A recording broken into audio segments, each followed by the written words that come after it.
પરિષદ દ્વારા જિલ્લા કલેક્ટરને આવેદનપત્ર પાઠવી વિરોધ નોંધાવવામાં આવ્યો હતો।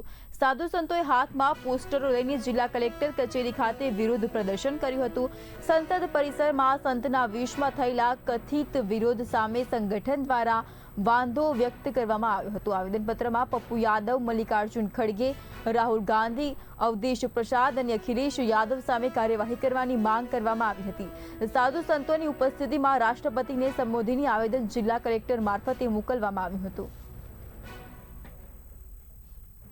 मांग लेके आए हो कलेक्टर? आज सांसद के अंदर एक बहरूपिया का रूप बना के देश में दो पप्पू हैं, दो, एक तो पुराना पप्पू है, एक नया पप्पू आया, पप्पू यादव करके।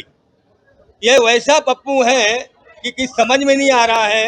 उसने साधु का वेश बना के एक दान पेटी रखी और दान इकट्ठा कर रहा है और बोल रहा है कि ये राम मंदिर को जो बनाने वाले ये इस तरह के लोग हैं कि इनकी मानसिकता ऐसी कि ये चोरी करने जाले।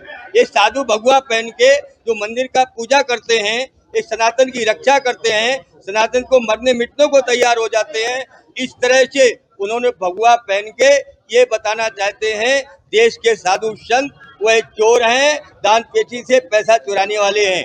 अरे मैं उनसे कहना चाहता हूँ, अरे पप्पू, आपको तो ये मालूम नहीं है ये देश सनातन है क्या? जिस सनातन के लिए विवेकानंद ने पूरा भगवा पहन के और ध्वजा लहराई अमेरिका में, उनको भी मानने पड़ा।